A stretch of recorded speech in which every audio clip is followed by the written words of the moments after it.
Precisamos falar sobre Antônio Galeano, o coadjuvante que rouba a cena diversas vezes para o Ceará, um dos jogadores mais importantes do Alvinegro na temporada. Está na hora de valorizar o paraguaio, que veio sem muitas expectativas, a gente precisa falar como ele chegou aqui e vai se tornando um homem-chave para que o Ceará faça uma campanha interessante no Campeonato Brasileiro. Fala pessoal, seja bem-vindo aqui ao canal do Caio Costa, muito obrigado pela sua presença. Se você não está inscrito, por favor se inscreva, a gente está pertinho da marca de 15.800 inscritos por aqui, sempre falando muito sobre futebol. E também pedir que você deixe encarecidamente o like, o hype, porque é muito importante para o crescimento do canal. Como eu falei, está na hora da gente falar um pouquinho sobre Antônio Galeano. Esse paraguaio que vem marcando gols importantes para o Ceará, mas que tem uma função tática muito importante na equipe do técnico Léo Condé. Eu diria até que é um dos principais achados do time na temporada, juntos com nomes como William Machado na zaga e Dieguinho, esses duas grandes unanimidades da torcida alvinegra que fazem também um campeonato impecável e que foram pinçados de times da Série B. Antes da gente falar um pouquinho sobre a importância dentro de campo do Galeano, é interessante a gente fazer algumas reflexões sobre o atacante paraguaio, mas principalmente sobre o processo da sua contratação e do período de adaptação dele ao Ceará. E da paciência que precisa se ter quando um jogador chega num clube, principalmente quando esse clube está mudando de patamar. No caso do Ceará, estava saindo de uma Série B, retornando à Série A, onde existe toda uma expectativa de uma rápida absorção de talentos e de elevação de nível técnico que nem sempre pode ser, digamos, correspondida de imediato. Galeano, para quem não sabe, era do Rubio Nu, um time pequenininho do futebol paraguaio, e ainda na base foi jogar no São Paulo. Passou alguns anos na base do Tricolor, chegou a atuar como profissional na equipe paulista, mas não foi comprado, acabou retornando ao seu país, aí jogou também no Cerro Porteño e no Nacional do Uruguai, de onde veio para o Ceará. Aliás, ele veio emprestado pelo Cerro Porteño, mas estava ainda no Nacional. E aí algumas coisas precisam ser interessantes para a gente se relevar. Apesar do Campeonato Paraguaio e do Campeonato Uruguai terem, de fato, nível técnico muito abaixo do que a gente encontra no futebol brasileiro, deu jogar em grandes clubes desse país, deu a Galeano uma bagagem bem interessante. Primeiro, a pressão de jogar em equipes que são gigantescas nos seus países. Nacional é, junto com o Peñarol, o principal clube do futebol uruguaio. Um time de torcida, de pressão, diversas vezes campeão de Libertadores, campeão do mundo.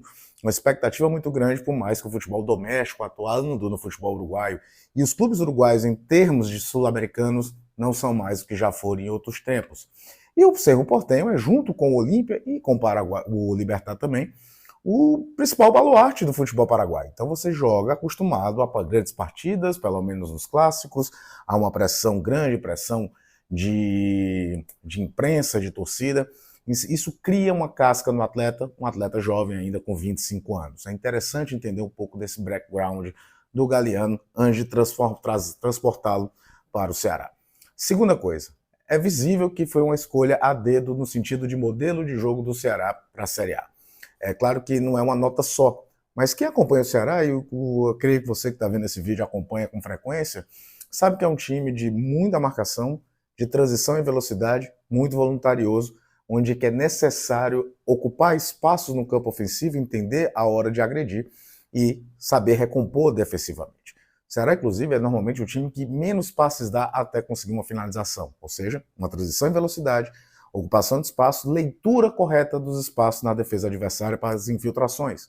E também é um dos times que menos sofre gol, que também se explica por que eu falei de Dieguinho, por que eu falei de William Machado e, curiosamente, porque eu estou falando de Galeano, que é um jogador que faz muito bem a recomposição do lado direito.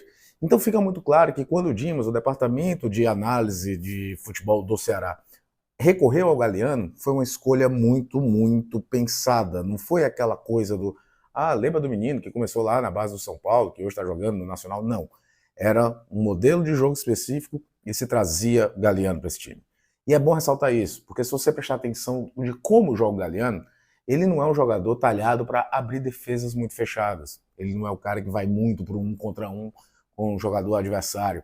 Ele é o cara da velocidade e da leitura perfeita, assim, muitas vezes, de onde ir no contra-ataque. Digo perfeita, pelo amor de Deus, aqui é um exagero, mas para falar que ele faz isso muito bem feito. Vamos olhar, por exemplo, o gol contra o Cruzeiro, o segundo gol, né? A movimentação, o facão para fazer o gol ali naquele momento. Ele tem essa noção de um time que vai chegar no ataque em velocidade, normalmente pegando defesas fora de um espaço, fora de uma ocupação de espaço natural, fora da sua formação natural de defesa. E ele faz isso muito bem e tem feito isso muito bem no Campeonato Brasileiro. Ressaltar, né? São 5 gols no Campeonato Brasileiro, e nesses 5 gols foram divididos em 4 jogos, dos quais o Ceará ganhou 3 e empatou 1. Então, quase sempre, Galhardo faz gols e gols importantes, gols que valem pontos para o Ceará na campanha do Campeonato Brasileiro. Isso também precisa ser ressaltado. Agora, a outra reflexão à parte que eu queria fazer é que quase que Galhardo é vítima daquela tradicional falta de paciência, principalmente quando um time sobe de divisão para outra. Como existe a expectativa de, tem que reforçar o time, tem que montar um time quase todo novo, também tem, porque você vai jogar uma Série A, diferente de jogar uma Série B, se exige muito que o jogador chegue, vista a camisa, vira o super craque, vira o dono do time, arrebente e cresça. Galhardo não começou bem no Ceará, o torcedor lembra bem. Teve oportunidades nas primeiras rodadas de Campeonato Cearense, de Copa do Nordeste, e talvez nervoso, talvez uma falta de adaptação ao time, à cidade, ao futebol brasileiro de novo, enfim, não conseguia render.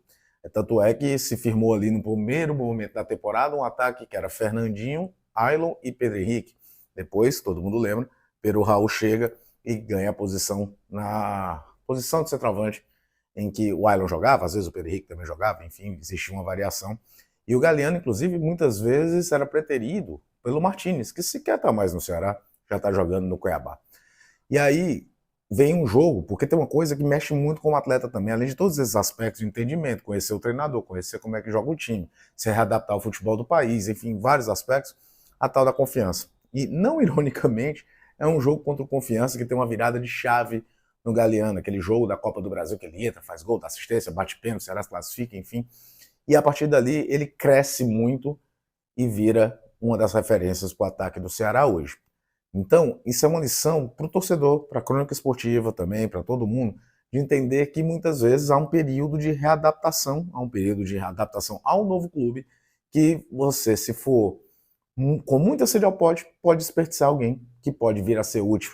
E essa é uma palavra muito importante a ser dita sobre Antônio Galhardo. É um dos jogadores mais úteis do Ceará nesse Campeonato Brasileiro. Aliás, na temporada toda, acabou se firmando ali do lado direito, numa formação em que hoje, se você perguntar qual é o ataque do Ceará nesse 4-2-3-1, 4-3-3, que o Léo Condé gosta de jogar, hoje todo mundo vai falar do Pedro Raul e do Galhardo. O lado esquerdo é que tem a briga de foice.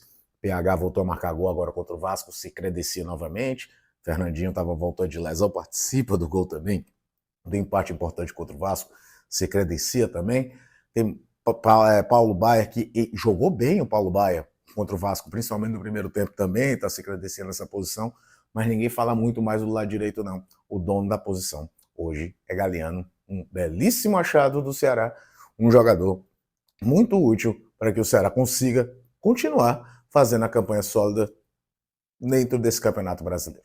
Queria saber agora a sua opinião sobre Antônio Galhardo, sobre o ataque do Ceará, sobre o desempenho do paraguaio nessa temporada pelo Alvinegro. De novo, pedir de coração aquele like, aquele hype. Vamos falar sobre futebol bastante por aqui. Se não tiver inscrito, por favor, se inscreva.